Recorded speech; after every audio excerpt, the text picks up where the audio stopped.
Hello students, good morning. आज तारीख है 10 जनवरी और आज के इम्पोर्टेंट न्यूज डिस्कशन में आपका स्वागत है।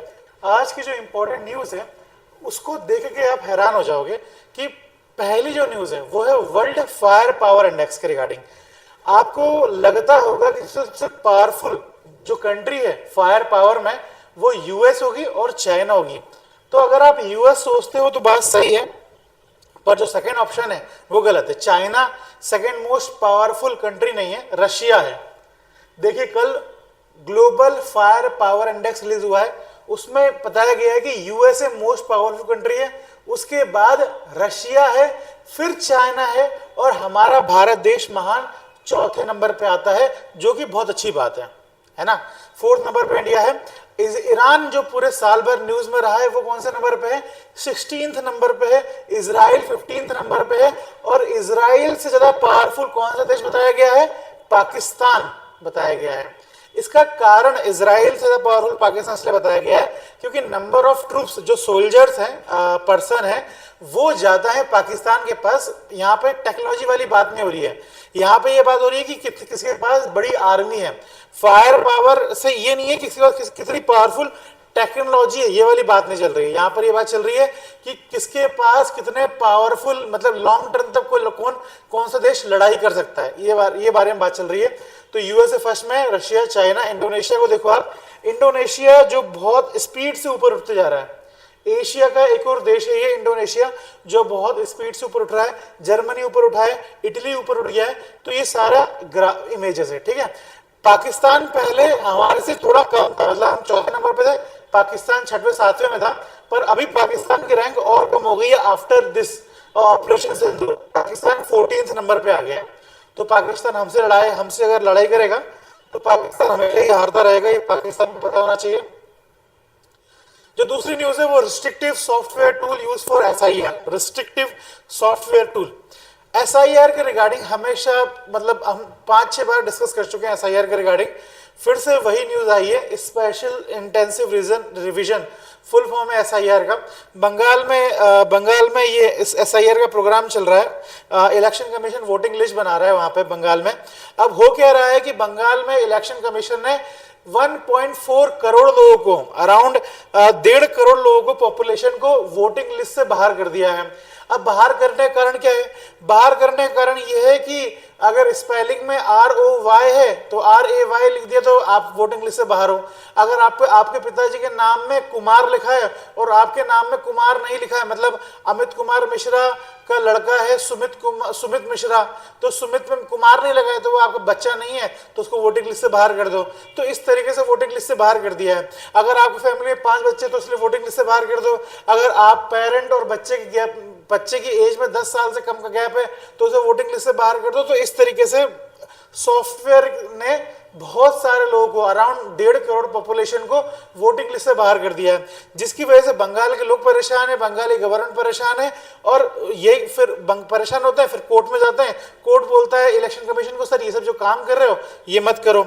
अब इलेक्शन कमीशन ने भी जवाब दिया है। इलेक्शन कमीशन ने बोला सर हम जो कर रहे हैं वो सही कर रहे हैं, और कई लोगों के पास 23 बच्चे हैं तो उन्हें तो निकालना ही पड़ेगा। कई बार पेरेंट और बच्चों के बीच में जो गैप है वो 5 साल 6 साल का गैप है, तो इनको तो निकालना ही पड़ेगा। इलेक्शन कमीशन ने इवन ये भी सवाल पूछा कि आपके पास ये पावर है कि बताने की कौन सिटीजन इंडिया का, कौन सिटीजन इंडिया का नहीं है। तो इलेक्शन कमीशन ने जवाब में बोला सर हमारे पास बिल्कुल पावर है। इलेक्शन कमीशन ने बराबर जवाब दे रहा है। तो आज के न्यूज में ये बात बोली है इलेक्शन कमीशन को, सुप्रीम कोर्ट ने बोला है कि सर थोड़ा सा अपना जो सॉफ्टवेयर है उसे चेंज करो, ये सब जो आप कर रहे हो, इस तरीके से जो एलिमेंट कर रहे हो वैसा मत करो। और फिर सुप्रीम कोर्ट ने बोला कि अगर आप ये सब कर रहे हो, मतलब आपके जो एप्लीकेशन है जो इतना स्ट्रिक्ट तरीके से काम कर रहा है, अगर आप उसको सॉफ्ट नहीं कर सकते हो तो कम से कम लोगों को टाइम दो अपने आप की अपनी आइडेंटिटी प्रूफ करने का। कम से कम ये अवेलेबल कराओ, जो आपकी डेडलाइन है उसको एक्सटेंड करो। फिर दूसरी बात सुप्रीम कोर्ट ने गवर्नमेंट को बोली है, स्टेट गवर्नमेंट जो बंगाल गवर्नमेंट है उसे बोली है, उसको सुप्रीम कोर्ट ने बोला कि सर कम से कम जो वायलेंस हो रहा है इसके रिगार्डिंग, उसको वायलेंस को चुप कराने के लिए और भी जो मैन पावर है और भी जो फोर्स है वो अवेलेबल कराओ आप इलेक्शन कमीशन को, क्योंकि इसकी वजह से बहुत सारा वायलेंस भी हो रहा है स्टेट में, वेस्ट बंगाल में। तो उसको शांत कराने के लिए उन्होंने ये वाली बात बोली है।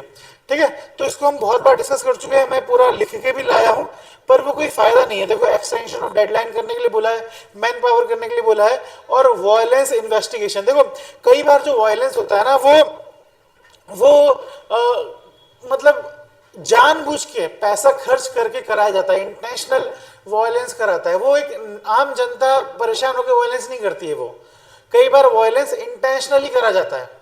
तो उस चीज को चेक करने के लिए सुप्रीम कोर्ट ने बोला है डीजीपी को, जो स्टेट पुलिस चीफ है, डीजीपी हैं जो स्टेट के, वेस्ट बंगाल के, उनको बोला कि भाई चेक करो ये वायलेंस क्यों हो रहा है, इन्वेस्टिगेट करो वायलेंस के ऊपर। अब आते हैं सीधे हमारे पास एडिटोरियल पे आते हैं, उसके बाद डिस्कस करेंगे न्यूज को। जो एडिटोरियल है आज का वो थोड़ा सा अजीब है, राइटर और भी डेप्थ में जा सकते थे, पर राइटर ने सोचा कि इतना ही जाते हैं। राइटर के जो इंपॉर्टेंट पॉइंट है इस एडिटोरियल में वो ये है, the next big commodity is mineral self. देखो, कॉमोडिटी बेची जाती है मार्केट में क्या बेची जाती है? कॉमोडिटी बेची जाती है। मोस्ट इंपॉर्टेंट कॉमोडिटी आज के टाइम पे रेयर अर्थ मिनरल है, एआई है, ये हमें ऐसा लगता है और बहुत सारी दुनिया को भी ऐसा लगता है। पर राइटर ये बोलते हैं कि मोस्ट इंपॉर्टेंट कमोडिटी एआई नहीं है, most important commodity rare earth minerals नहीं है, मोस्ट इंपॉर्टेंट कमोडिटी है आइडेंटिटी। सेल्फ की जो आइडेंटिटी है वो मोस्ट इंपॉर्टेंट कमोडिटी है, और आजकल वो बिक रही है मार्केट में। जो बड़े बड़े सोशल मीडिया जाइंट्स हैं वो आइडेंटिटी बेच रहे हैं, ये वाली बात बोली राइटर ने। देखो, आज के टाइम पे माइनिंग कोयले की नहीं हो रही है, स्टील की नहीं हो रही है, सिलिकॉन सिल्वर की नहीं हो रही है। आज के टाइम पे जो माइनिंग हो रही है वो फ्रेंडशिप की माइनिंग हो रही है। फ्रेंडशिप बिक रही है मार्केट में, फैमिली बिक रही है मार्केट में, लव लाइफ बिक रही है, डेली हैबिट्स बिक रही है मार्केट में, कनेक्शंस बिक रहे हैं मार्केट में। सोशल मीडियाज आजकल बहुत एक्टिव है, मतलब जो बड़ी बड़ी जो कंपनीज हैं वो सोशल मीडिया कंपनी है ना। गूगल सोशल मीडिया कंपनी बन गई है, फेसबुक, मेटा, व्हाट्सएप, इंस्टाग्राम, ये सारी social media, TikTok social media companies हैं और ये बहुत पैसा कमा रही हैं। तो वही राइटर बोल रहे हैं कि आज के टाइम पे कैपिटलाइजेशन इतना खराब हो गया है, मतलब कैपिटलाइजेशन इतना गहरा हो गया है कि वो अब इंसान की आइडेंटिटी बेच रहा है, ये वाली बात बोली राइटर ने। अच्छा, अब इंसान की आइडेंटिटी से बेचने में सिर्फ कैपिटलिज्म का मतलब सोशल मीडिया कंपनी का तो हाथ है नहीं, मतलब obviously social media companies identity बेच रही हैं, पर ये टू वे रोड है। देखो, पहले तो सोशल मीडिया कंपनी बहुत प्रमोट कर रही हैं कि भाई सबको अपनी सबके पास every individual have a story. Social media का एक डायलॉग चल रहा है और हर स्टोरी को सुनने के लिए एक ऑडियंस होनी चाहिए। ये वाला जो प्रोपोगेंडा चलाया जा रहा है सोशल मीडिया के थ्रू, और नेटफ्लिक्स और ये ओटीटी प्लेटफॉर्म्स आ गए हैं, यहाँ पे स्टोरी टेलिंग की बात और ज्यादा बढ़ गई है। ये वाली इसकी वजह से और लोग अपनी आइडेंटिटी, अपनी लव लाइफ, अपनी हैबिट्स, अपना व्लॉग बना रहे हैं। ये इन सारे कारणों की वजह से लोग अपना जो इंफॉर्मेशन है, अपना जो डेटा है वो बेच रहे हैं, सेल कर रहे हैं। तो ये है सोशल मीडिया। और दूसरा है इंडिविजुअल भी अपने आप को एक्सप्रेस करना चाहता है। इंडिविजुअली अपने आप को एक्सप्रेस करना चाहता है, टू वे रोड है।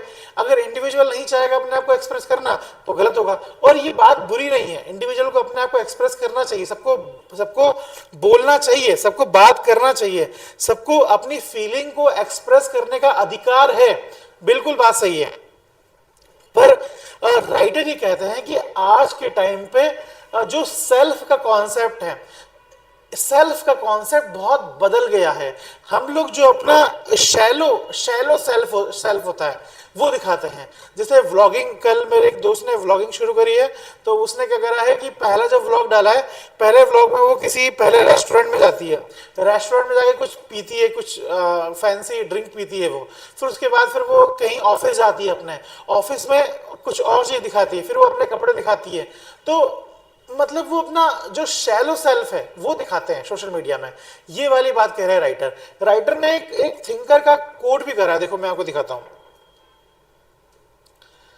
राइटर ने चार्ल्स टेलर की बुक 1989 में उन्होंने बुक लिखी थी, चार्ल्स टेलर ने, सोर्स ऑफ द सेल्फ। उसको कोट करते हुए उन्होंने बोला है कि मोरल हु आर यू का जो कॉन्सेप्ट है वो डिपेंड करता है आपके कमिटमेंट में, आप कितने कमिटेड हो किसी चीज के लिए वो आपको डिफाइन करता है। आपकी आइडेंटिटी, आप कितना इंटरनल थॉट रखते हो, आप कितना बिलीव करते हो, आपके नेबर्स कौन है, उस चीज पे आपकी आइडेंटिटी बिलीव कर, आपकी आप कौन है वो डिपेंड करता है। कल भी हमने बीइंग इन बिटवीननेस वाला कॉन्सेप्ट समझा था कि हम जो है वो हम सराउंडिंग पे डिपेंड करता है। हम अपनी, हमारे आइडियाज क्या हैं, हमारी वैल्यूज क्या है, हमारे मोरल्स क्या है, हम अपने कमिटमेंट को कितने अच्छे तरीके से फॉलो कर पा रहे हैं, वो हमें बनाता है। वो चीज हम वो हैं, ठीक है, जो हमारे ये सब जो चीज मिलके बनती है वो हम है।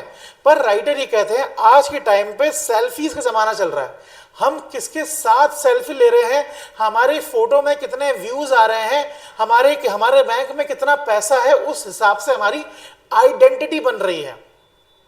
राइटर ये नहीं बोल रहे कि भाई आप अपनी आइडेंटिटी छुपा के रखो और डेमोक्रेटाइजेशन ऑफ सेल्फ, आप अपने विचारों को व्यक्त ना करो, अपनी बातों को एक्सप्लेन ना करो, आप किस तरह फील कर रहे हो उसको बताओ ना। ये राइटर नहीं बोल रहे हैं। राइटर बोल रहे हैं आप बताओ, बिल्कुल बताओ, सोशल मीडिया में बताओ, पर आप शैलो मत हो, ये वाली बात राइटर बोल रहे हैं। और आप शैलो हो रहे हो जिसकी वजह से जो सोशल मीडिया कंपनीज है वो कैपिटलाइज कर रही हैं उस चीज से पैसा कमा रही हैं। ये वाली बात राइटर ने बोली है, ठीक है। तो इसीलिए ये आर्टिकल, इस टॉपिक के ऊपर ये आर्टिकल है, ठीक है। जितना मैंने समझाया था उतना ही आर्टिकल है। आपको भी लग रहा होगा कुछ बच रहा है, मुझे भी ऐसा लग रहा है कि राइटर को कुछ और भी लिखना चाहिए था, पर राइटर ने सिर्फ ये बताया है कि सोशल मीडिया जो कंपनीज है, बड़ी बड़ी ऑर्गेनाइजेशन है, वो किस तरीके से आजकल लोगों के प्यार, लोगों की हैबिट्स को कैपिटलाइज कर रही हैं, लोगों की स्टोरी को कैपिटलाइज कर रही हैं। और दूसरी तरफ उन्होंने बताया कि लोग भी इस बात को समझ नहीं रहे, लोग भी अपना शैलो सेल्फ बता रहे हैं, मतलब जो उनकी जो ऊपर की जो इमेज है वो कोशिश कर रहे हैं, जो वो खुद हैं असलियत में, जो वो खुद हैं वो नहीं बता रहे हैं उसमें, ठीक है। तो ये वाली बात है। जैसे अगर आप एक बिग बॉस एपिसोड आता है, अब बिग बॉस में अगर जो कॉन्टेस्टेंट है, वैसे तो फर्जी है वो भी, मतलब देखना नहीं चाहिए आपको, पर बिग बॉस में जो कॉन्टेस्टेंट होते हैं उनकी जो रियल लाइफ में वो अलग होते हैं, एकदम सुंदर पॉश, गाड़ी से निकल रहे हैं, अच्छे से बात कर रहे हैं, अच्छा खाना खा रहे हैं, सब कुछ कर रहे हैं। पर जैसे ही वो बिग बॉस में आते हैं, वैसे जब उनका रियल चेहरा देखने को मिलता है, वो लड़ रहे हैं, वो गंदी गंदी गालियां दे रहे हैं, जो उनका रियल सेल्फ होता है, जो उनका कमिटमेंट होता है, वो झूठ बोल रहे हैं एक दूसरे को, चुगली कर रहे हैं, सामान छुपा रहे हैं एक दूसरे का, जो उनका रियल सेल्फ होता है वो दिखता है वहां पे। तो वही बात राइटर बोल रहे हैं कि आप अपना जो रियल सेल्फ है वो दिखाओ, तब आप गुड फील करोगे, तब आप अच्छा फील करोगे अपने आप में। ये वाली बात राइटर ने बोली है, ठीक है। अगला editorial, a chance for India to polish Kimberley process. Kimberley process के रिगार्डिंग एडिटोरियल है। किम्बरले प्रोसेस क्या होती है? देखो, किम्बरले प्रोसेस वर्ल्ड की बड़ी बड़ी देशों ने, वर्ल्ड के बड़े बड़े देशों ने एक ग्रुप बनाया। उन देशों ने ऐसा ग्रुप बनाया, वो बड़े बड़े देश ने आपस में ग्रुप बनाया, और वो बड़े बड़े देश डायमंड को कंट्रोल करते हैं। जैसे डायमंड की बड़ी बड़ी मैन्युफैक्चरिंग मतलब माइंस वाले देशों ने आपस में ग्रुप बना लिया, और जो कंट्रीज डायमंड को बहुत प्रोसेस करती है, बहुत साफ करती है, जैसे इंडिया में सूरत के साथ डायमंड साफ करता है, प्रोसेस करता है। तो इन बड़ी बड़ी कंट्रीज, जो मैन्युफैक्चरर है, जो डिस्ट्रीब्यूटर है, जो मार्केट है, उन कंट्रीज ने आपस में एक ग्रुप बनाया जिसको बोलते हैं किम्बरले ग्रुप, ठीक है, किम्बरले ग्रुप। अब उस ग्रुप का काम क्या है? उस ग्रुप का काम यह है कि वो डायमंड जो रिबेल से आ रहा है, जो कॉन्फ्लिक्ट से आ रहा है, जो लड़ाई करके आ रहा है, उस डायमंड को इस चेन में आने नहीं देंगे। वो ये ग्रुप ये डिसाइड करता है, ये कोशिश करता है कि जो डायमंड खून करके, लड़ाई करके, क्रिमिनल एक्टिविटी करके, कॉन्फ्लिक्ट करके माइनिंग करा जा रहा है, उसे प्रोसेस करा जा रहा है किसी डायमंड को, तो उसको मार्केट ना मिले, उससे इंसान पैसा ना कमा पाए, ये कोशिश करने के लिए ये ग्रुप बनाया गया था, किम्बरले ग्रुप बनाया गया था। एग्जाम्पल के लिए, सपोज इंडिया है, इंडिया में झारखंड है, और मुझे मालूम चला झारखंड में डायमंड है, ठीक है। अब मैं कोशिश करूंगा कि वो डायमंड गवर्नमेंट को ना मिलके मुझे मिल जाए, तो मैं क्या करूंगा, झारखंड को अनस्टेबल कर दूंगा, झारखंड में एकदम लड़ाई दंगे ट्राइबल नक्सलिज्म फैला दूंगा और झारखंड को जो डायमंड है वो निकाल लूंगा। अब उसको निकाल के फिर मैं क्या करूंगा, उसे सेल करने की कोशिश करूंगा, तभी तो मैं पैसा कमाऊंगा। डायमंड को मैं खा तो नहीं जाऊंगा, डायमंड को मैं सेल करूंगा तभी पैसा कमाऊंगा।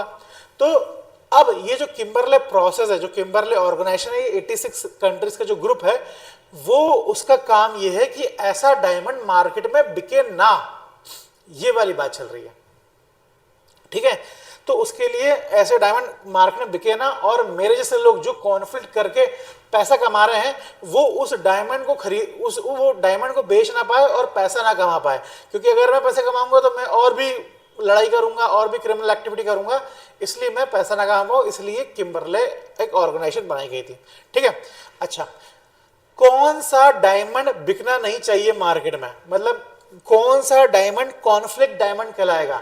कॉन्फ्लिक्ट डायमंड बेचना नहीं है ना, तो कौन सा डायमंड कॉन्फ्लिक्ट डायमंड कहलाएगा?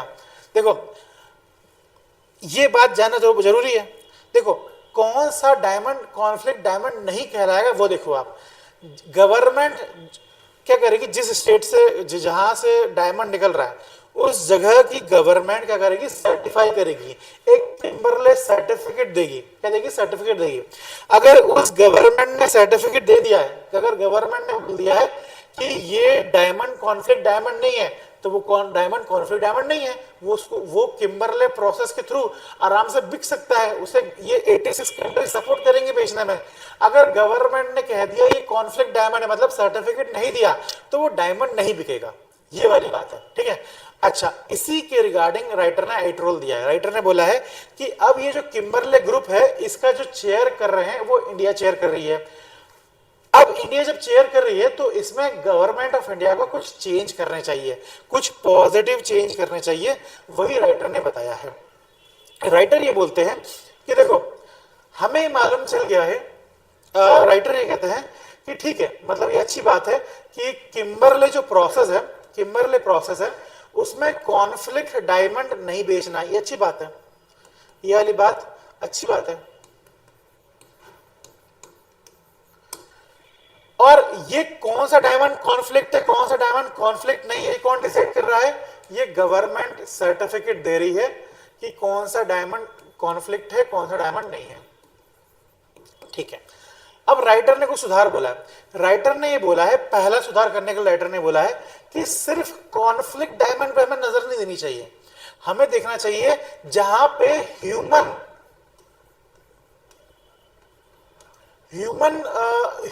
पॉपुलेशन का गलत तरीके से यूज हो रहा है, जहां पे लेबर कोड का वायलेशन हो रहा है, जहां पे चाइल्ड लेबर करी जा रही है, जिन माइंस में चाइल्ड लेबर करी जा रही है, अगर डायमंड को प्रोसेस करने में चाइल्ड लेबर का काम हो रहा है, या फिर जो लेबर काम कर रही है माइनिंग के लिए, जो लेबर काम कर रही है डायमंड की किसी भी एक्टिविटी में, उस डायमंड को भी किम्बरले प्रोसेस में मार्केट नहीं देना चाहिए, उस डायमंड को भी कॉन्फ्लिक्ट डायमंड कहना चाहिए। ये वाली बात राइटर ने बोली है, पहली चीज। दूसरी बात राइटर ने बोली है कि गवर्नमेंट डिसाइड करती है कि कौन सा डायमंड गवर्नमेंट सर्टिफिकेट देती है। तो राइटर ने बोला गवर्नमेंट को ना करके हमें क्या करना चाहिए, एक इंडिपेंडेंट कमिटी बनाना चाहिए, एक मैकेनिज्म बनाना चाहिए जो डिसाइड करे कि कौन सा डायमंड को कॉन्फ्लिक्ट डायमंड बोलना चाहिए और कौन सा डायमंड कॉन्फ्लिक्ट डायमंड नहीं है। किम्बरले प्रोसेस में कौन से डायमंड को हरी झंडी मिलनी चाहिए और कौन से डायमंड को ग्रीन रेड झंडी मिलनी चाहिए। ठीक है, ये वाली बात बोली राइटर ने। दूसरी चीज राइटर ने, तीसरी चीज बोली कि हमें, जब हम ऐसा करते हैं, ऐसा राइटर ने इसलिए बोला, जब हम ऐसा करते हैं कि कॉन्फ्लिक्ट वाले डायमंड को हम आने से मना कर देते हैं और जो अच्छे डायमंड होते हैं, मतलब जो कॉन्फ्लिक्ट वाले डायमंड नहीं होते हैं उसे ही हम लेते हैं, तो राइटर ने बोला कई बार जो क्रिमिनलिटी है वो वल्नरेबिलिटी से आती है। बहुत सारे अफ्रीकन कंट्रीज हैं जो परेशान हैं, जहां पे वायलेंस होता है। अब इस नियम के अंदर, किम्बरले प्रोसेस के अंदर, हम उन कंट्रीज के डायमंड को आने नहीं देते हैं, है ना। हम इसलिए नहीं आने देते क्योंकि हमें लगता है वो क्रिमिनलिटी की वजह से आए, पर असलियत में वो क्रिमिनलिटी जनरेट हो रही है वल्नरेबिलिटी से। तो किम्बरले प्रोसेस में हमें सिर्फ यही काम नहीं करना चाहिए, हमें वो जगह जहां पे डायमंड की माइंस है और जहां पे क्रिमिनल एक्टिविटी हो रही है, वहां पे हमें वल्नरेबिलिटी को रिड्यूस करना चाहिए और उन लोगों की हेल्प करना चाहिए। ये काम दो तरीके से हेल्प करेगा। ये काम सस्टेनेबल जो सस्टेनेबल डेवलपमेंट इंडेक्स है उसमें हेल्प करेगा, उसको इंप्रूव करने में हेल्प करेगा, और ये काम पॉवर्टी रिडक्शन में भी हेल्प करेगा। ये दो पॉइंट राइटर ने बोले हैं, मैं आपको एक एक करके दिखा देता हूँ राइटर ने क्या बोला है। ठीक है, पहले किम्बरले प्रोसेस क्या होता है वो देख लो आप। उसके बाद इसमें जो लूप होल है वो बताया कि भाई आप सिर्फ ये बोल रहे हो कॉन्फ्लिक्ट डायमंड के रिगार्डिंग बात हो रही है, पर आप इग्नोर कर रहे हो चाइल्ड लेबर को, एनवायरमेंट डैमेज को, माइंस को आप इग्नोर कर रहे हो। तो राइटर ने ये बोला है कि प्लीज यार हमें क्या करना चाहिए, ह्यूमन राइट्स को भी ध्यान देना चाहिए। हमें कुछ रीजनल हब है, अफ्रीका की कंट्रीज है जहां पे क्रिमिनल एक्टिविटी हो रही है, पर वहां पे हमें वल्नरेबिलिटी को टारगेट अगर हम करेंगे तो क्रिमिनलिटी को भी रिड्यूस कर पाएंगे। और जो सर्टिफिकेट है, अब ह्यूमन सर्टिफिकेट कौन जनरेट करे, एक अलग से ह्यूमन राइट ग्रुप जनरेट करे, ह्यूमन एक अलग से इंडिपेंडेंट बॉडी हो वो जनरेट करे। और सर्टिफिकेट टेक्नोलॉजी, एक ब्लॉकचेन टेक्नोलॉजी के थ्रू सर्टिफिकेट एक जगह से दूसरी जगह ट्रांसफर करे, ताकि करप्शन का जो स्कोप है वो और कम हो पाए, ट्रांसपेरेंसी और बढ़ जाए, ये राइटर ने बोला है। और फिर ये हेल्प करेगा सस्टेनेबल डेवलपमेंट के लिए और ग्लोबल साउथ के लिए। देखो अच्छा, इंडिया चेयरमैन बन गया तो इंडिया को करना चाहिए, ऐसा क्यों बोल रहा है राइटर? इंडिया को इसलिए करना चाहिए क्योंकि इंडिया 40% ऑफ रफ डायमंड को क्लियर करता है। मतलब India imports 40% of rough diamond in the world. Almost 9 out of 10 diamond in your jewellery were likely to be cut and polished in Surat. अगर हर 10 में से 9 डायमंड हमारे देश के सूरत में पॉलिश होते हैं, और वर्ल्ड के 40% डायमंड को इंडिया इंपोर्ट करता है। देखो ये जो ऑर्गेनाइजेशन है, किम्बरले प्रोसेस है, ये पुरानी हो गई है। मुझे जो जहां तक समझ में आता है, ये सोच रहे हैं कि जो क्रिमिनल ग्रुप्स हैं वो डायमंड कॉन्फ्लिक्ट क्रिएट करेंगे, डायमंड को निकालेंगे, बेचेंगे और पैसा कमाएंगे, फिर वो उस पैसे से गन खरीदेंगे, फिर और कॉन्फ्लिक्ट करेंगे और डायमंड निकालेंगे। तो इसको रोकने के लिए किम्बरले प्रोसेस बनाई गई थी। पर आजकल जो मनी जनरेट करने का जो मीडियम है वो बहुत सारे बढ़ गए हैं। ड्रग्स कर लेते हैं लोग, ड्रग्स बेच रहे हैं लोग, न्यूक्लियर टेक्नोलॉजीज बेच रहे हैं, ये बहुत सारे तरीके से लोग पैसा कमा रहे हैं। लोग बिटकॉइन बेच रहे हैं, उससे पैसा कमा रहे हैं। तो ट्रैफिकिंग कर रहे हैं, ह्यूमन ट्रैफिकिंग कर रहे हैं, जिससे लोग पैसा कमा रहे हैं, जिससे ये जो क्रिमिनल ऑर्गेनाइजेशन है, जो टेररिस्ट ऑर्गेनाइजेशन से वो काम कर रही है। तो मतलब जहां तक मुझे समझ में आता है वो ये है कि हमें किम्बरले प्रोसेस तो ठीक है इंप्रूव करना चाहिए, और बाकी जो भी तरीके हैं जहां से ऑर्गेनाइज ग्रुप्स, टेररिस्ट ग्रुप्स पैसा कमा रही है, उन ग्रुप्स में भी ये फंक्शन लगाना चाहिए। जो किम्बरले प्रोसेस ने काम करा है ना, वही काम वो बाकी ग्रुप्स के साथ भी करना चाहिए, जिससे टेररिज्म और ऑर्गेनाइज क्राइम और जो ऑर्गेनाइज क्राइम की फाइनेंसिंग है वो रिड्यूस हो सकती है। ठीक है, इस एडिटोरियल से हम दो चीज सीख सकते हैं कि किम्बरले ग्रुप को कैसे इंप्रूव कर सकते हैं, और दूसरा ये सीख सकते हैं कि जो फाइनेंसिंग हो रही है टेररिस्ट ग्रुप को और ऑर्गेनाइज क्राइम को जो फाइनेंसिंग हो रही है उसको कैसे रिड्यूस कर सकते हैं। ये दो चीज सीख सकते हैं हम।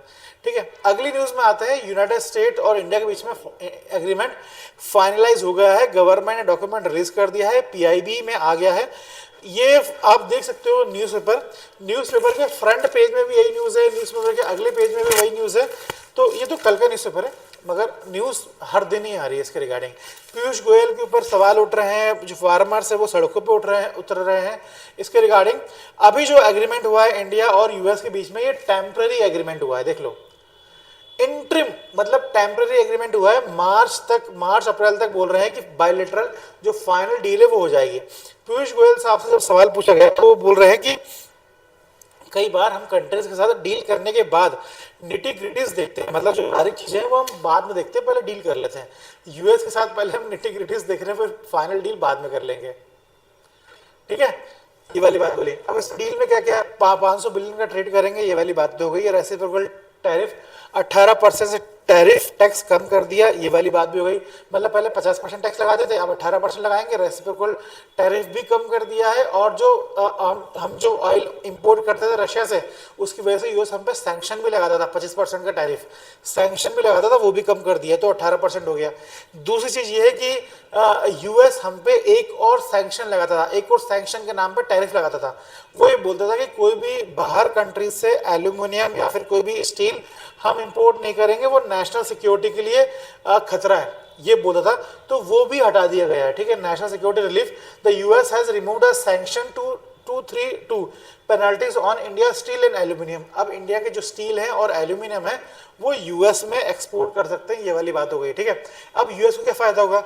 यूएस हमारे देश के अंदर कुछ एग्रीकल्चर प्रोडक्ट जो इंडिया में नहीं है। पीयूष गोयल साहब से भी यही वाली बात हुई थी कि वो भी यही बोल रहे हैं। देखो ऑब्वियसली एग्रीकल्चर जो फार्मर्स है वो परेशान है, हमारी एग्रीकल्चर को नुकसान होगा, बिल्कुल सही बात है। मेरे पास ऐसा कोई भी पॉइंट नहीं जो ये बता पाए कि एग्रीकल्चर को नुकसान नहीं होगा, पर जो गवर्नमेंट बोल रही है वो बता रहा हूँ मैं आपको। गवर्नमेंट ये बोल रही है कि जो इंडिया में नहीं होता है, जिसे हम जो ड्राई फ्रूट्स है हम अफगानिस्तान से इंपोर्ट करते हैं, तो वही कुछ चीज़ें जो इंडिया में नहीं होता है वो हम यूएस से लेंगे, ये वाली बात पीयूष गोयल साहब बोल रहे हैं। बाकी मोस्ट ऑफ द चीज़ों में हमने लगा के रखा है, मतलब उस वो आउट ऑफ डील है, वो हमने सेव करके रखा है चीज़ें। और अगर आगे परेशानी होगी तो हम लगा भी सकते हैं टैरिफ, ये वाली बात बोली पीयूष गोयल ने। दूसरी चीज़ ये है कि इंडस्ट्रियल गुड हम इंपोर्ट करेंगे, और ये ईजिंग बैरियर, मतलब जो मेडिकल डिवाइसेस हैं उसको भी हम इंपोर्ट कर सकते हैं। देखो इंडस्ट्रियल गुड, मेडिकल डिवाइस मतलब मशीन इंपोर्ट कर रहे हैं, ये वाली बात है घुमा फिरा के। आपको अगर ध्यान होगा हमने बजट में डिस्कशन करा था कि गवर्नमेंट ने बहुत सारा जो कस्टम ड्यूटी है वो हटा दी है। किससे कस्टम ड्यूटी हटा दी है? रॉ मटेरियल से, कैपिटल गुड्स से कस्टम ड्यूटी हटा दी है। तो वही देखो यहाँ पे बात लिखी है, ठीक है। गवर्नमेंट ने ये डील करने से पहले बजट में ये बोल दिया था कि हम टैक्स ड्यूटीज हटा रहे हैं, जो रॉ मटेरियल जो मशीन में जो ड्यूटी लगने वाली थी उसे हटाने वाले हैं। तो वही गवर्नमेंट ने करा है ना, कोई अलग चीज तो गवर्नमेंट ने करी नहीं है इसमें भी, ठीक है। तो ये वाली बात है। ये देखो रशिया से ऑयल कम लेना है, ये 1 महीने पहले से चल रहा था, डील तो अब हुई है। हमें कैपिटल गुड इंपोर्ट करना है, मेडिकल डिवाइस इंपोर्ट करना है, ये बजट में पहले ही हो गया था, डील अभी हो रही है, ठीक है। तो मेरे कहने का मतलब ये है कि गवर्नमेंट बहुत 1 महीने 2 महीने पहले से प्लानिंग चलती है, वो फाइनलाइज दिखती लेट है, ठीक है। तो हमें इस डील के जो पॉजिटिव साइड है या नेगेटिव साइड है उसको देखने के लिए हमें थोड़ा इंतजार करना पड़ेगा। हाँ बिल्कुल, फार्मर वाली जो बात है वो अभी तक खटक रही है मेरे दिमाग में भी। आई एम कंप्लीटली एग्री, ठीक है। अब उसके बाद हाँ सबसे इंपॉर्टेंट चीज जो है वो ये है कि जीपीयू हम इंपोर्ट कर सकते हैं। जीपीयू मतलब ग्राफिक्स प्रोसेसिंग यूनिट हम इंपोर्ट कर सकते हैं। देखो एनवीडिया जो कंपनी है, 5 ट्रिलियन कंपनी हो गई है वो, वहां से हम जीपीयू इंपोर्ट कर सकते हैं। देखो इसके रिगार्डिंग बेसिक बैकग्राउंड ये है कि यूएसए ने एक लिमिट लगा के रखी थी।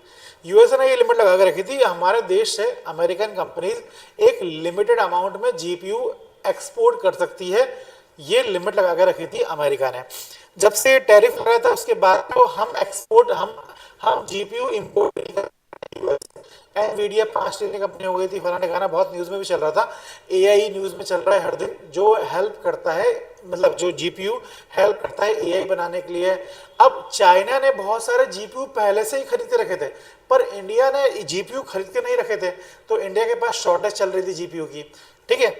तो इसके लिए ये एक पॉजिटिव पॉइंट है। अब हम जीपीयू भी इंपोर्ट कर सकते हैं, जो टेक्नोलॉजी है वो इंपोर्ट कर सकते हैं, मतलब रॉ मटेरियल। देखो घुमा फिरा के बात ये है कि रॉ मटेरियल इंपोर्ट कर सकते हैं, ठीक है। डेटा सेंटर्स हमारे यहाँ खुल सकते हैं जिसका मार्केट $200 बिलियन का हो सकता है आने वाले 4-5 साल में।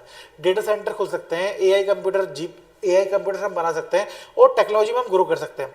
इसमें रूल ऑफ ऑरिजिन भी है। रूल ऑफ ऑरिजिन मतलब ये है कि चाइना, देखो कई बार क्या होता है कि रूल ऑफ ओरिजिन वाली बात कैसे आई है? देखो यूएस वेनेजुएला के साथ डील कर रहा था, उसने चाइना से प्रोडक्ट लेना बंद कर दिया था। वेनेजुएला के साथ, सॉरी वेनेजुएला नहीं, थाईलैंड, ये जो कंट्रीज है इन कंट्रीज से अपना सामान ले रहा था। तो चाइना ने क्या करा, वहां से चाइना से तो यूएस ने लेना बंद कर दिया, तो यूएस ने क्या करा, चाइना ने अपने प्रोडक्ट थाईलैंड को दे दिए और थाईलैंड ने चाइना के प्रोडक्ट अपने देश के नाम लगा के यूएस को बेचना शुरू कर दिया। तो यूएस को ये बात मालूम चला कि हम तो डील थाईलैंड से कर रहे थे, पर सामान किसका है, चाइना का आ रहा है। ठीक है, तो इस परेशानी से बचने के लिए इंडिया और यूएस के बीच में ये रूल ऑफ ओरिजिन वाला एग्रीमेंट भी हुआ है।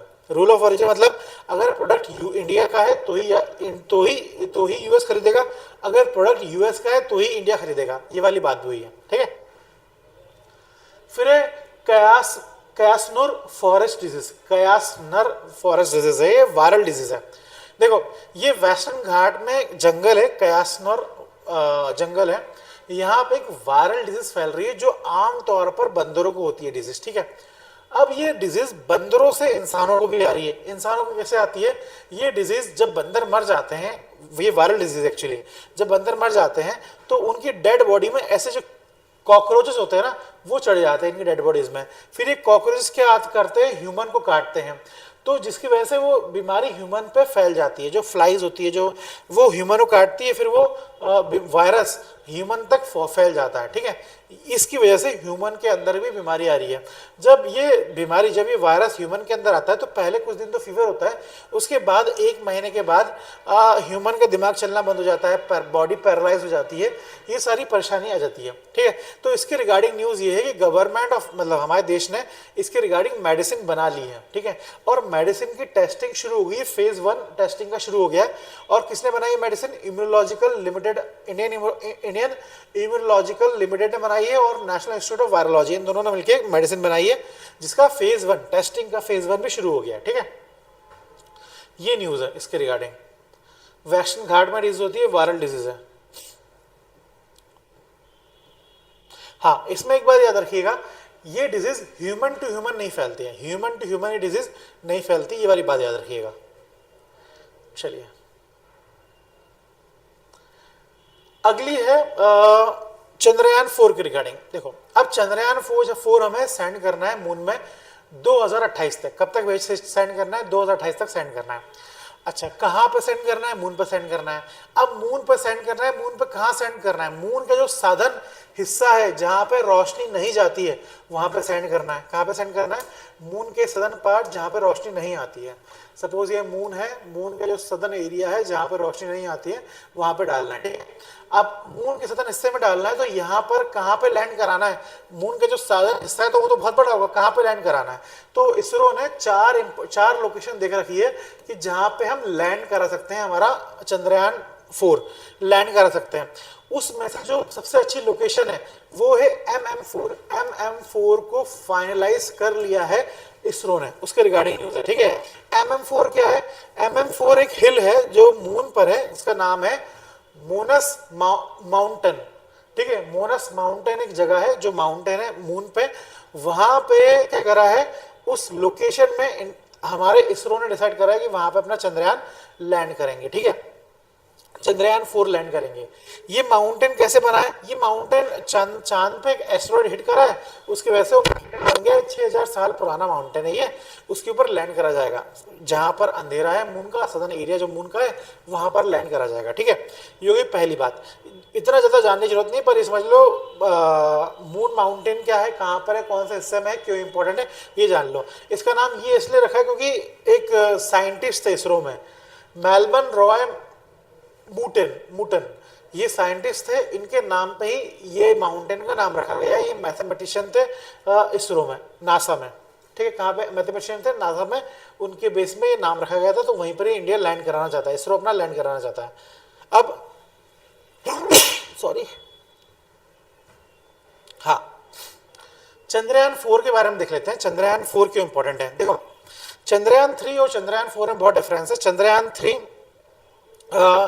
अराउंड 3000 kg का था, जो चंद्रयान 4 है वो 9000 किलो का है चंद्रयान 4। ठीक है, ये पहला डिफरेंस है। ठीक है, और इसके रिगार्डिंग एक चीज और है, सेफ लैंडिंग और रोविंग। ये मिशन था चंद्रयान 3 का। चंद्रयान 4 का जो मिशन है वो सैंपल रिटर्न, चंद्रयान 4 को वहां से मिट्टी उठानी है चांद से और उसे इंडिया में लाना है, ये मिशन है चंद्रयान 4 का। ठीक है, अब चंद्रयान 4 बड़ा मिशन है भाई, 9000 किलो का सामान लेके जाना है चांद तक और फिर वहां से मिट्टी भी लेके आनी है, बड़ा काम है। चंद्रयान 3 हमारा इतना सक्सेसफुल नहीं हो पाया था, जबकि सिंपल काम था वो। तो इसको कैसे करा जाएगा, उसकी एनालॉजी बताता हूँ मैं आपको, क्रोनोलॉजी क्या है बताता हूँ मैं आपको। देखो, जो हमारा LVM रॉकेट है, इसको ले जाने के लिए, चंद्रयान 3 को ले जाने के लिए 1 LVM रॉकेट लगा था, लॉन्चर लगा था। अभी इसको ले जाने के लिए, चंद्रयान 4 को ले जाने के लिए 2 LVM मतलब लॉन्चिंग व्हीकल मार्क 3 का यूज करा जाएगा, और 2 LVM मार्क 3 का यूज करा जाएगा चंद्रयान 4 को ले जाने के लिए। ये दूसरी बात है। अच्छा, 2 कैसे यूज करा जाएगा, देखो, एक LVM मार्क 3 मतलब जो ये हमारा स्पेस रॉकेट है, स्पेस व्हीकल है, ये सिर्फ अराउंड 3500 किलो वजन ही उठा सकता है। ठीक है, 3500 किलो वजन उठ सकता है। तो दोनों में आधा आधा किलो, 9000 ले आना ना अल्टीमेटली, सॉरी 4.5 उठा सकता है। तो दोनों में क्या करेंगे, आधा आधा रखेंगे और दोनों को ऊपर ले जाएंगे। समझ में आ गया। हमारा जो स्पेस का, हमें कितना सामान ले जाना है स्पेस में, हमें ले जाना है 9000 किलो, 9000 किलो सामान ले जाना है हमें, ये ले जाना है। ठीक है, अब इसको ले जाने के लिए हमें 2 रॉकेट लगेंगे, 2 स्पेसक्राफ्ट लगेंगे, जो 4500 और 4500 केजी की लिमिट के हैं। तो दोनों से हम दोनों से हम सामान ले जाएंगे। अब दोनों को हम एक साथ प्रोपल्शन करेंगे और स्पेस में जाके दोनों जुड़ जाएंगे। देखो, सारी परेशानी क्या है, सारी परेशानी ये कि इस ग्रेविटी से बाहर निकालना है ना। स्पेस में तो ज़्यादा परेशानी नहीं है सामान को ले जाने में, सारी परेशानी ये कि अर्थ से स्पेस तक ले जाना। तो अर्थ से स्पेस तक ले जाने के लिए 2 लॉन्चिंग व्हीकल लगेंगे, 2 लॉन्चिंग व्हीकल के थ्रू ले जाएंगे। ठीक है, 2 लॉन्चिंग व्हीकल मतलब दोनों ही लॉन्चिंग, एक 4500 किलो का, एक 4500 किलो का, दोनों आसमान में सामान लेके जाएंगे। ठीक है, अच्छा समझ में आ गया। अब इस सामान को लेके जाएंगे और कैसे वापस आएंगे वो देखो। अब आप ये बहुत सारे मॉड्यूल्स लेके जाएंगे। मैं एक बार क्लियर कर बताता हूँ आपको, मॉड्यूल्स कौन से लेके जाएंगे फिर। हाँ देखो, बहुत सारे मॉड्यूल लेके आएंगे, कुछ 5-6 मॉड्यूल। देखो, प्रोपल्शन मॉड्यूल, मॉड्यूल मतलब मशीन, एक स्पेस क्राफ्ट के अंदर 6-7 मशीनें होंगी। उस 6-7 मशीन की हेल्प से चंद्रयान से आप सामान लेके आओगे, मतलब चांद से आप सामान लेके आओगे। ठीक है, चंद्रयान इन 5-6 मशीनों से मिलके बना हुआ है। देखो, पहला मशीन है propulsion module, descender module, ascender module, transfer module और री एंट्री मॉड्यूल। मैं बता रहा हूँ क्या क्या है। देखो, पहला तो है प्रोपल्शन मॉड्यूल। प्रोपल्शन मॉड्यूल मतलब ये है कि अर्थ से स्पेस में, मतलब जो मून का ऑर्बिट है वहां पे जाना है। तो जो प्रोपल्शन मॉड्यूल क्या करेगा, हमारे यहाँ से सामान लेके, मतलब दो स्पेसक्राफ्ट जाएंगे ना, तो दोनों स्पेसक्राफ्ट प्रोपल्शन मॉड्यूल का यूज करके कहाँ पे जाएंगे, चांद के ऑर्बिट में जाएंगे, चांद के ऑर्बिट में जाएंगे। ठीक है, ये पहला काम हो गया। अब चांद के ऑर्बिट में जैसे ही ये प्रोपल्शन मॉड्यूल पहुंचा, जैसे हमारा चंद्रयान चांद के ऑर्बिट में पहुंचा, वैसे ही ऑर्बिट में पूरा सामान रहेगा। जो हमारा स्पेस क्राफ्ट है, जो पूरा मॉड्यूल है, वो ऑर्बिट में रहेगा। फिर उस ऑर्बिट से एक मशीन निकलेगी, जिस मशीन को बोलेंगे हम डिसेंडेंट मॉड्यूल। इस ऑर्बिट से एक मशीन निकली जिसे डिसेंडेंट मॉड्यूल, वो क्या करेगी, लैंड करेगी। वो लैंड करेगी चांद पे, और चांद पर लैंड करने के बाद वो अपने में से एक रोबोट निकालेगी, एक रोबोटिक हैंड निकालेगी, और वो रोबोटिक हैंड 2-3 किलो की मिट्टी उठाएगा और एक बॉक्स के अंदर, अपने अंदर एक, उसके पास एक बॉक्स होगा, उस बॉक्स के अंदर रख देगा। वो लैंडर, ये जो डिसेंडेंट मॉड्यूल है ना, जो लैंड करेगा चांद पे, वो अब एक बॉक्स के अंदर वो मिट्टी रख देगा। ठीक है, अब क्या करेगा, इस डिसेंडिंग मॉड्यूल में एक और रोबोट लगा होगा। इस डिसेंडिंग मॉड्यूल के अंदर एक, जो डिसेंडिंग मॉड्यूल जो नीचे, जो चांद पे भी गिरा हुआ है, उसके अंदर एक और मॉड्यूल लगा है। वो, उस मॉड्यूल का नाम है एलिवेटर मॉड्यूल, मतलब असेंडर मॉड्यूल। अभी डिसेंडर मॉड्यूल से नीचे आया, और उस डिसेंडर मॉड्यूल में असेंडर मॉड्यूल भी लगा है। ये असेंडर मॉड्यूल क्या करेगा, चांद जो मिट्टी जमा करी डब्बे के अंदर, उस मिट्टी को उठाएगा और चांद के ऑर्बिट तक लेके जाएगा, मून के ऑर्बिट तक लेके जाएगा। ठीक है, अब मून के ऑर्बिट में आपको ऑलरेडी पता है कि वो जो सारा सामान है वो मून के ऑर्बिट में वैसे ही इंतजार कर रहा है, तो मून के ऑर्बिट में इंतजार कर रहा है। अब जैसे ये जो असेंडर मॉड्यूल मून के ऑर्बिट में पहुंचेगा, जैसे ये मून के ऑर्बिट पहुंचेगा, वैसे ही जो हमारा स्पेस क्राफ्ट था, जो हमारा चंद्रयान 4 था, वो क्या करेगा, उसमें चंद्रयान 4 के अंदर एक ट्रांसफर मॉड्यूल होगा, एक और मशीन होगी। जो ट्रांसफर मॉड्यूल क्या करेगा, अपना हाथ निकालेगा और ये जो असेंडर मॉड्यूल है उसे पकड़ेगा। जो डब्बा, जो असेंडर मॉड्यूल सामान लेके आ रहा है, चांद की मिट्टी लेके आ रहा है, उसको पकड़ेगा और चंद्रयान 4 के अंदर डाल देगा। ठीक है, चंद्रयान 4 के अंदर एक री एंट्री मॉड्यूल भी है, मतलब री एंट्री मॉड्यूल के अंदर डालेगा। अब री एंट्री मॉड्यूल क्या करेगा, री एंट्री मॉड्यूल के अंदर वो डब्बा आ गया, अब री एंट्री मॉड्यूल वहां से लॉन्च होगा और फिर कहां पे आएगा, अर्थ में आएगा। इस तरीके से समुद्र किसी पैसिफिक सी, इंडियन ओशन कहीं पर भी गिर जाएगा और फिर हमारे साइंटिस्ट उसे ले लेंगे। ठीक है, तो ये वाला काम है, इस तरीके से चंद्रयान 4 काम करेगा। ठीक है, तो चंद्रयान 3 क्या है, सेफ लैंडिंग है, सिंपल रिटर्न है। मॉड्यूल कौन से, 3 प्रोपल्शन लैंडर रोवर, मतलब प्रोपल्शन मतलब यहां जाने वाला, लैंड करने वाला, रोवर एक घूमने वाला रोबोट होगा जो घूमेगा। ये 3 काम करेंगे। यहाँ पे हमारे पास 5 मॉड्यूल है, descender, ascender, transfer module, re entry propulsion. ठीक है, ये मॉड्यूल है हमारे पास। फिर उसके बाद लॉन्चर, यहाँ पे एक ही लॉन्चर होगा, यहाँ पे 2 कॉम्प्लेक्सिटी 1 लैंडिंग होगी, यहाँ पे landing plus launching from moon orbital docking. देखो, एक तो ये होगा कि भाई हमारे यहाँ से लैंडिंग होगी, दूसरी लैंडिंग मून से होगी। फिर डॉकिंग मतलब ये होता है कि दोनों जो रोबोट से आपस में मिल रहे हैं, पहले तो 2 प्रोपल्शन जा रहे हैं, वो दोनों आपस में मिल रहे हैं, ये होगी डॉकिंग। दूसरी डॉकिंग ये होगी कि वहां से असेंडेड मॉड्यूल और हमारा ट्रांसफर मॉड्यूल दोनों मिलेंगे, ये डॉकिंग होगी, एक डॉकिंग ये होगी। साइंटिफिक फोकस क्या है, in situ testing, lab based testing on Earth. हमने लैब बेस्ड टेस्टिंग कर दी है अर्थ में, और यहाँ पे जो चंद्रयान 3 की जो टेस्टिंग हुई थी वो इन सिटू, मतलब हमारे देश के अंदर ही टेस्टिंग हुई थी। ठीक है, तो ये है डिफरेंस है चंद्रयान 3 और चंद्रयान 4 का, इसे आप याद रखिएगा। ठीक है, अगली न्यूज है टाइगर के रिगार्डिंग। आपको टाइगर प्रोजेक्ट टाइगर के बारे में याद होगा। प्रोजेक्ट टाइगर को 50 साल हो गए हैं। ठीक है, प्रोजेक्ट टाइगर को 50 साल हो गए, जिसके उपलक्ष्य में जो मीटिंग हुई थी रिसेंटली गवर्नमेंट के बीच में, नेशनल कॉन्फ्रेंस हुई थी राजस्थान में, उसमें ये बात हुई है कि भाई प्रोटेक्शन का जो तरीका है वो अभी तक कैजुअल था, अब प्रोटेक्शन का तरीका अच्छा कर दें, कॉम्प्रिहेंसिव पॉलिसी रिसेट करेंगे। अब हम प्रोटेक्शन का तरीका बहुत अच्छा करेंगे और अच्छा तरीका करेंगे प्रोटेक्शन का। ये उस मीटिंग में बात हुई। अब कैसे करेंगे प्रोटेक्शन का तरीका अच्छा, देखो पूरे देश को 4 हिस्सों में बांट दिया, 4 ज्योग्राफिकल जोन में बांट दिया। जो जितने भी टाइगर प्रोटेक्टेड एरिया है उसको 4 हिस्सों में बांटा। उन 4 हिस्सों के लिए सेपरेट कमेटी बनाएंगे, सेपरेट एक्सपर्ट ग्रुप बनाएंगे। वो एक्सपर्ट ग्रुप क्या करेंगे, देखेंगे कि हर टाइगर रिजर्व को प्रोटेक्ट करने के लिए पिछले 10 साल में, 25 साल में कौन कौन से प्रोग्राम बनाए गए हैं और वो प्रोग्राम कितने सक्सेसफुल है, इसके रिगार्डिंग वो देखेंगे। और उसको देखते हुए एक नई पॉलिसी बनाई जाएगी जो आने वाले फ्यूचर के लिए में वो इंप्लीमेंट होगी, ये वाला बात है। ठीक है, देखो 28 पॉलिसीज, मतलब पिछले सालों में जो भी पॉलिसीज उस टाइगर रिजर्व के लिए बनाई गई होगी उसको वो चेक करेंगे। पिछले 5 सालों में जितनी पॉलिसी बनाई हुई उसे चेक करेंगे, और फिर उसके बाद जो आउटडेटेड पॉलिसी उसे हटा दिया जाएगा और आने वाले 25 साल के लिए एक रोड मैप तैयार करा जाएगा इन मिनिस्ट्रीज के द्वारा, जो एक्सपर्ट मिनिस्ट्री बनेगी इंडिया के 4 जोनल एरिया में। ठीक है, ये वाली बात होगी।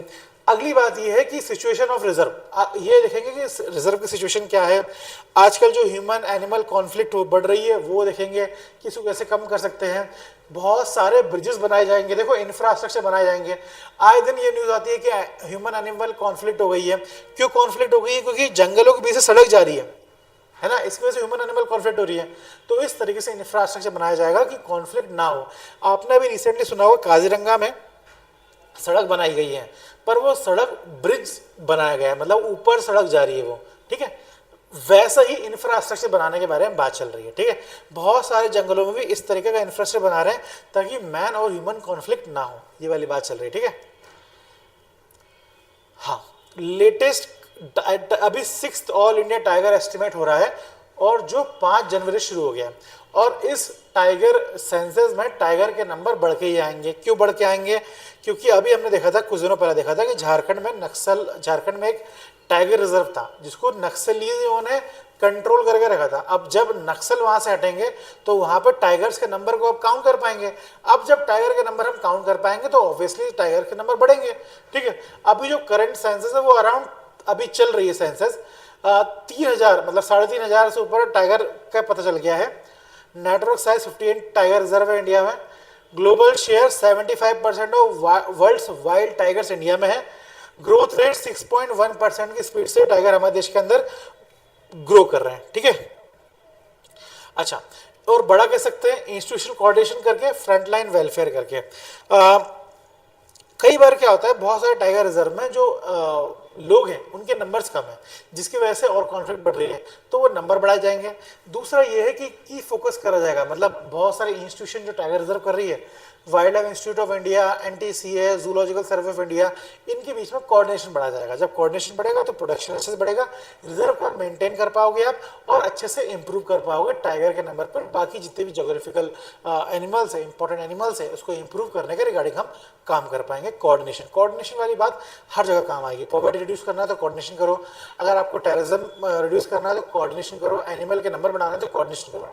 हर जगह एक कोऑर्डिनेशन वाली बात आएगी ही आएगी। इसलिए ये पॉइंट एक लिख के रख लो अपने पास, जहां पे मेंस का आंसर राइटिंग करो वहां पे लिख दो ये, ठीक है। चलिए, आज की ये जो न्यूज़ है यहाँ पे ख़त्म होती है। बाकी कल हम करेंगे फिर से नए न्यूज़पेपर के साथ आएंगे, डिस्कस करेंगे उससे अच्छे तरीके से।